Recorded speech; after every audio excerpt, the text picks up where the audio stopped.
Cain's complaint.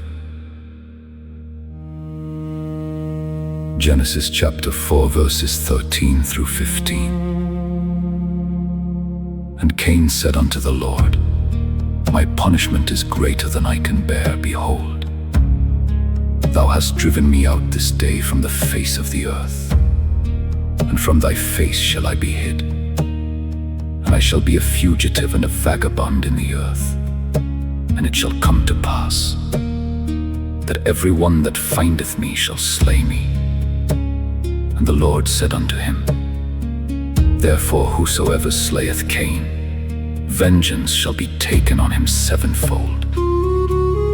And the Lord set a mark upon Cain, lest any finding him should kill him. We have here a further account of the proceedings against Cain. 1.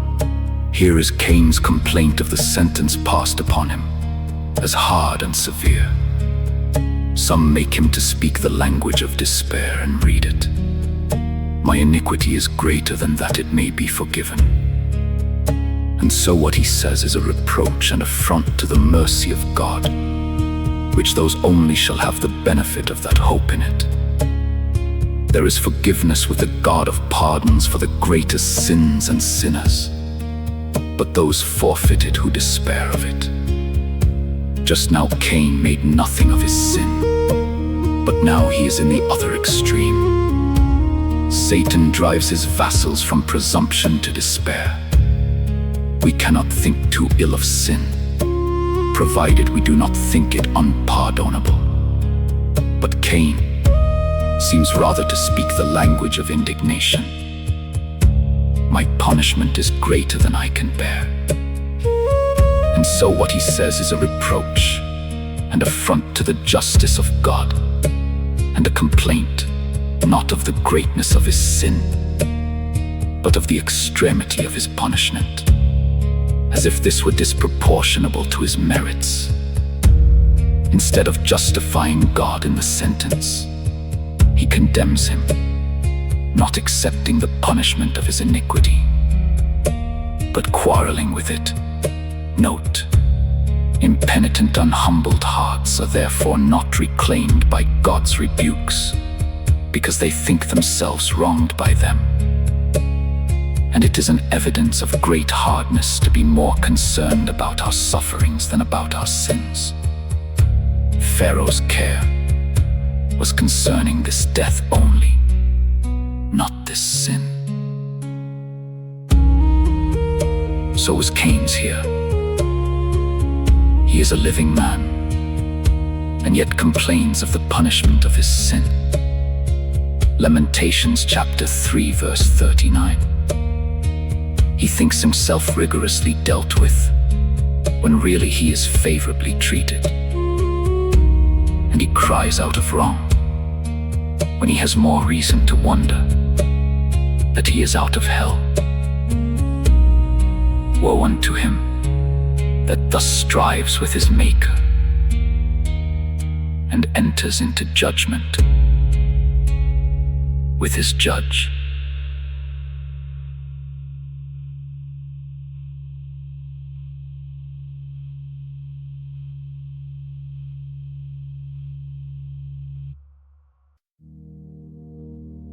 Now, to justify this complaint, Cain descants upon the sentence 1. He sees himself excluded by it from the favor of his God, and concludes that, being cursed, he is hidden from God's face, which is indeed the true nature of God's curse.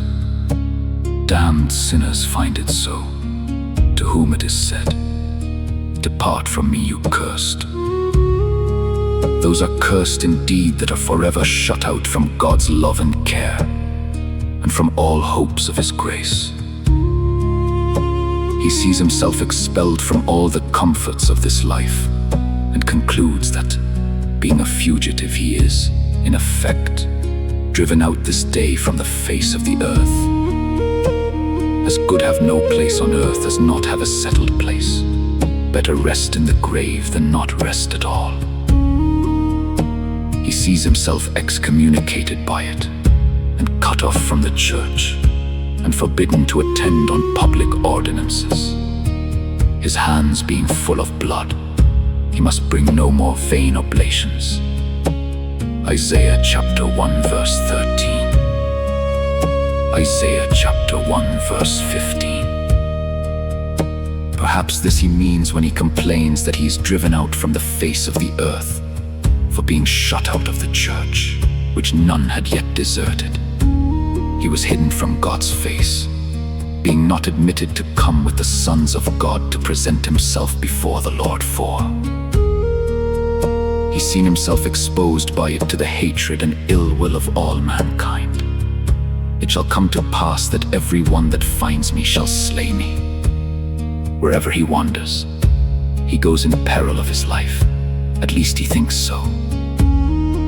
And like a man in debt, thinks every one he meets a bailiff.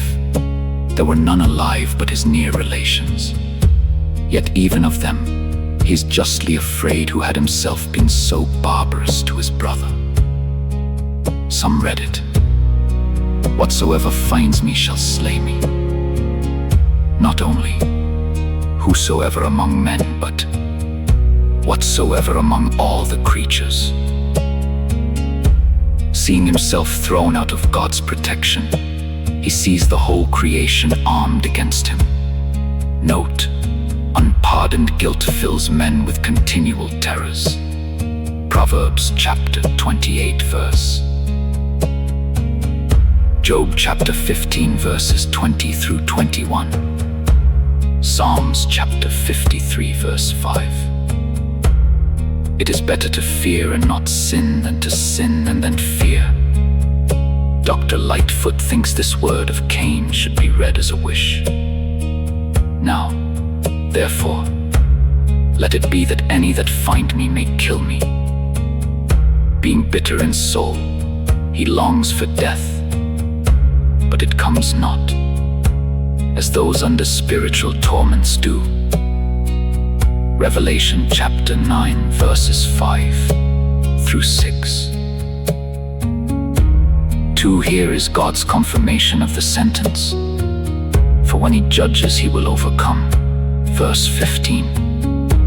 Observe how Cain is protected in wrath by this declaration. Notified, we may suppose, to all that little world which was then in being. Whosoever slayeth Cain, vengeance shall be taken on him sevenfold, because thereby the sentence he was under, that he should be a fugitive and a vagabond, would be defeated. Condemned prisoners are under the special protection of the law. Those that are appointed sacrifices to public justice must not be sacrificed to private revenge. God having said in Cain's case, "Vengeance is mine, I will repay," it would have been a daring usurpation for any man to take the sword out of God's hand, a contempt put upon an express declaration of God's mind, and therefore avenged sevenfold. Note, God has wise and holy ends in protecting and prolonging the lives, even of very wicked men. God deals with some according to that prayer, "Slay them not, lest my people forget. Scatter them by thy power." Psalms chapter 59 verse 11. Had Cain been slain immediately, he would have been forgotten. But now he lives a more fearful and lasting monument of God's justice, hanged in chains, as it were too. How he is marked in wrath. The Lord set a mark upon Cain, to distinguish him from the rest of mankind, and to notify that he was the man that murdered his brother, whom nobody must hurt, but everybody must hoot that God stigmatized him, and put upon him such a visible and indelible mark of infamy and disgrace as would make all wise people shun him, so that he could not be otherwise than a fugitive and a vagabond. and the offscouring of all things.